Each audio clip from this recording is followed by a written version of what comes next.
Predstavte si, že by som si zobral semienko z mrkvy, išiel do Černobylskej elektrárne a nechal ho tam vedľa reaktora, nech na neho rok pôsobí radiácia. Po roku by som ho zobral, zasadil u seba na záhrade a dospelú mrkvu by som vám dal na tanier. Zjedli by ste ju? Väčšina z vás by s týmto pravdepodobne mala problém. Ak vám však poviem, že denne konzumujete potraviny, ktoré boli pod vplyvom omnoho vyššej radiácie a naše úrady vám to nepovedia. Prečo? Pretože nám chcú tvrdiť, že takéto potraviny sú absolútne nezávadné. Geneticky modifikované organizmy, GMO, je akýkoľvek organizmus, ktorého genetický materiál bol zmenený pomocou techník genetického inžinierstva. Ľudia sa odpradávna hrali na bohov a prírodu okolo seba menili pre svoje potreby. Najočividnejším príkladom je domestifikácia vlka, ktorá mohla začať okolo 25 000 rokov pred našim letopočtom. Selektívne kríženie len tých jedincov so žiadanými vlastnosťami nám po dlhých generáciách vyprodukovalo psy, ktoré poznáme dnes. Na záprahy saní, na lov lesnej zvery, či ako domáceho škúľavého miláčika. Okolo 10 000 rokov pred našim letopočtom sme domestifikovali kravu. Z divej väčšej kravy na dnešnú kravu, ktorá nám dáva mlieko, mäso a nenapichne vás na rohy len tak z rozmaru. Pri zvieratách to však nekončí. Viete, čo je toto? To je divá kukurica. A takto vyzerá kukurica po tom, čo zasiahli ľudia so svojou inteligenciou a šľachtením. Príkladov je všade obrovské množstvo. Pšenica, raž, ovocie, zelenina. Dnes prakticky nenájdete prirodzené potraviny, do ktorých by ľudia nezasiahli svojou inteligenciou. Je to GMO? Podľa striktnej definície nie, pretože pri tradičnom šľachtení sa nevyužívajú techniky genetického inžinierstva. Hoci sme upravovali gény všetkých týchto organizmov, robili sme to veľmi neefektívne a nepriamo. DNA je veľmi stabilná molekula a pri šľachtení sa spoliehame na náhodu, že sa v genetickom kóde objaví žiadaná mutácia po dlhých generáciách, čo je prirodzene šialene pomalý proces. Tak čo keby sme vedeli tento proces nejako urýchliť? Čo ak vám poviem, že bežnou praxou v modernej vede je používanie karcinogénnych látok a ožarovanie na úpravu genetického materiálu našich plodín. A verejnosť o tom často ani netuší. V roku 1928 genetik Hermann Müller ožarovaním vinných mušiek identifikoval rentgenové žiarenie ako faktor vytvárajúci mutácie v DNA. Žiarenie svojou energiou vytvára poškodenia, ktoré sa bunka snaží opraviť. Pri opravách však prirodzene robí chyby. Takýmto spôsobom dokážete do genómu organizmu vniesť obrovské množstvo mutácií. To je základná logika toho, prečo vám vysokoenergetické žiarenie dokáže spôsobiť rakovinu. Drvivá väčšina takýchto mutácií bude negatívnych, no keď takto brutálne ovplyvníte genóm mnohých jedincov, nevyhnutne nájdete mutantov, ktorí vám vyhovujú. Lepší vzrast, väčšie plody, možno lepšia odolnosť voči chladu. Tento princíp je jadrom šľachtenia nových a výhodných plodín už takmer 100 rokov. Ide o sofistikovaný spôsob, ako urýchliť evolúciu.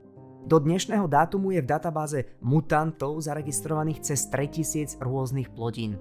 Na Slovensku som našiel zaregistrovaných 19 ožiarených mutantov, v Čechách 18. Všetko bežné plodiny ako soja, jačmeň, kukurica alebo fazuľa. Veľmi pravdepodobne ste takéto plodiny jedli. A je to úplne v poriadku, pretože ich potomkovia nemajú žiadnu radiáciu. Hoci to nemusí byť intuitívne, radiácia ovplyvní len DNA organizmu. To, čo z nej vyrastie, si so sebou nenesie žiadnu radiáciu. Podobne ako mrkva zo semienka, ktoré bolo rok vedľa Černobylskej elektrárne. Zjesť takúto mrkvu by bolo absolútne bezpečné. A teraz jedno prekvapenie. Ešte stále som nerozprával o GMO. Počujete správne. Vedomé ožarovanie gamma žiarením a vnášanie tisícok mutácií do organizmu podľa definície nie je genetické inžinierstvo. Je to stále pomerne primitívna metóda. Ožarovaním DNA neviete, aké zmeny robíte. Je to hra na náhodu. A preto naša snaha o vytváranie presnejších zmien pokračovala ďalej a vyústila do objavenia nástrojov, ktoré nám umožnili vytvoriť napríklad rastliny, ktoré produkujú nebezpečné toxíny. A mali by ste sa ich obávať.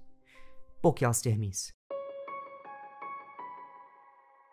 Sorry, že vyrušujem, ale ak sa ti páči môj obsah, tak jeden dobrý spôsob, ako ma môžeš podporovať, je cez členstva alebo cez Patreon. Ak tak urobíš, tak dostaneš prístup k špeciálnemu obsahu, k mojim prednáškam, ktoré dávam len pre svojich podporovateľov, kde vysvetľujem rôzne zákutia toho, ako funguje náš mozog. Pokiaľ preferuješ iba jednorazovú podporu, môžeš tak urobiť cez PayPal alebo cez Buy Me Coffee. Ďakujem.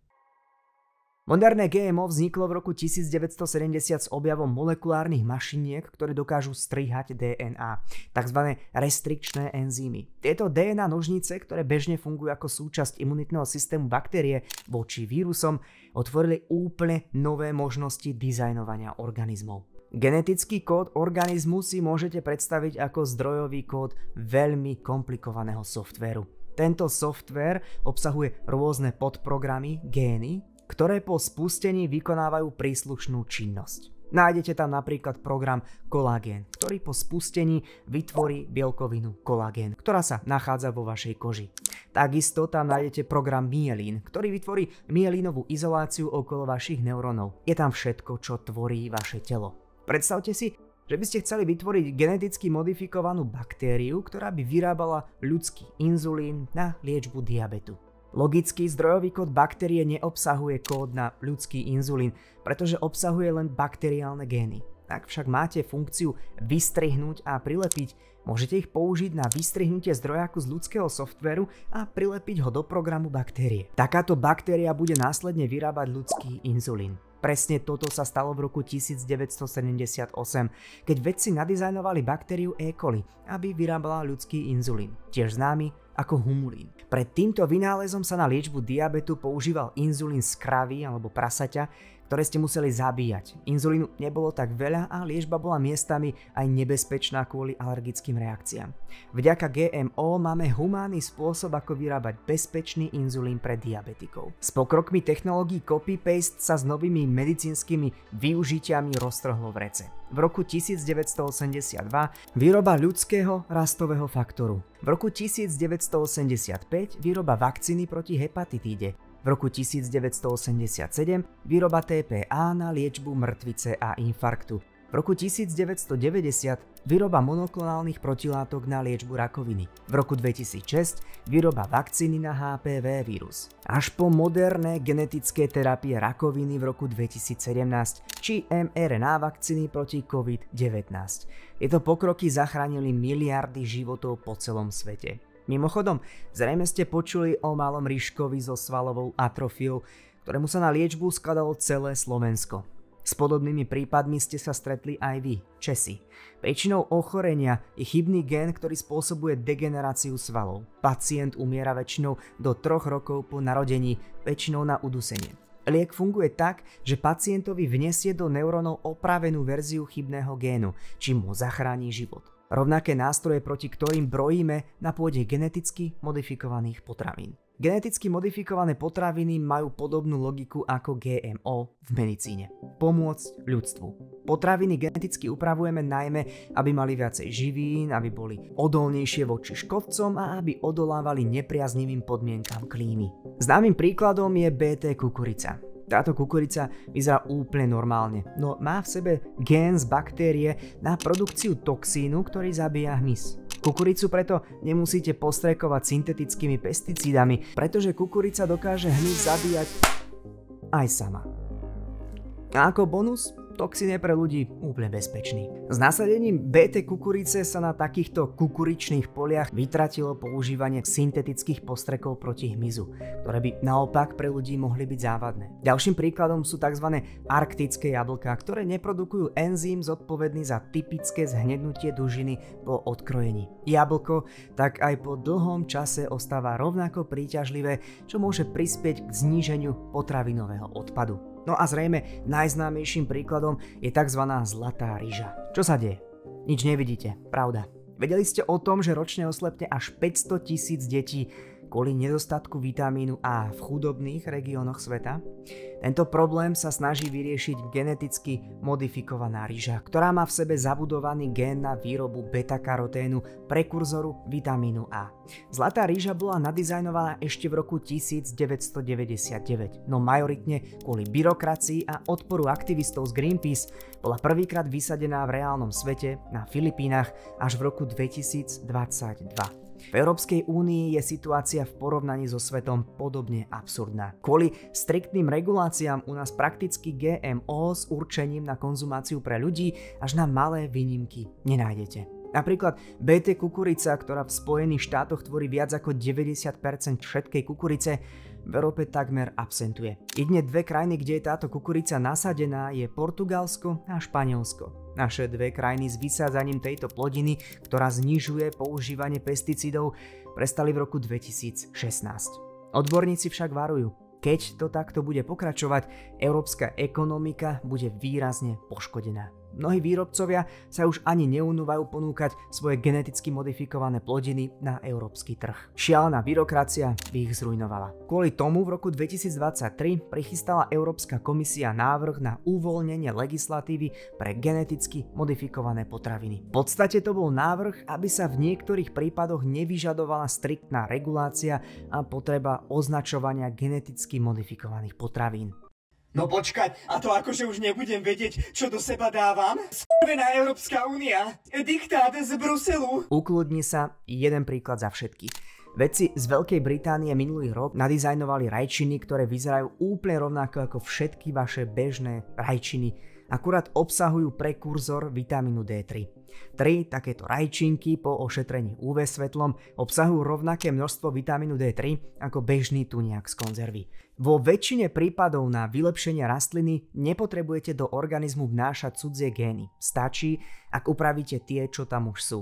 A to sa stalo aj v tomto prípade. V bežnej rajčine existuje enzym, ktorý prekurzor D3 rozkladá a preto je jeho obsah zanedbateľný. Vedci však tento enzym našli v DNA a výmenou jedného jediného písmenka ho dokázali vypnúť. Teraz tá zábavná časť. Povedzme, že by ste túto zmenu chceli urobiť klasickým postupom mutagenézy rentgenovým žiarením. Semená rajčiny by ste ožarovali, náhodne spôsobovali mutácie a vysádzali dlhé mesiace a možno roky.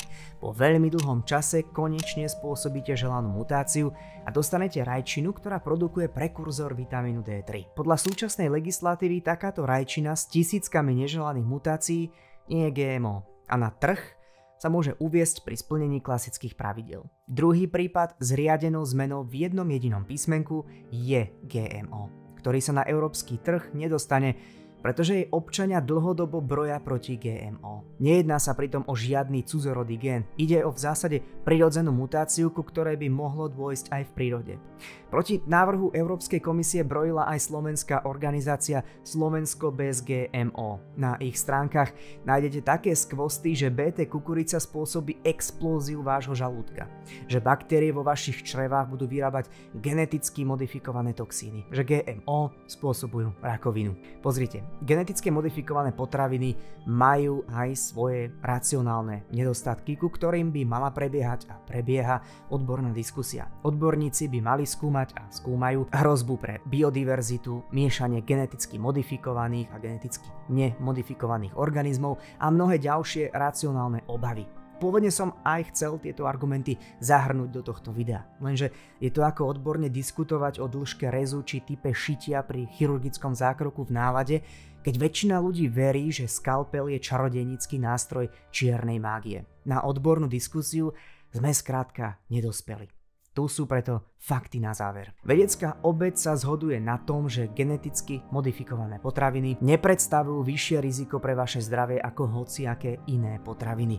Neexistujú žiadne relevantné dáta, ktoré by naznačovali opak.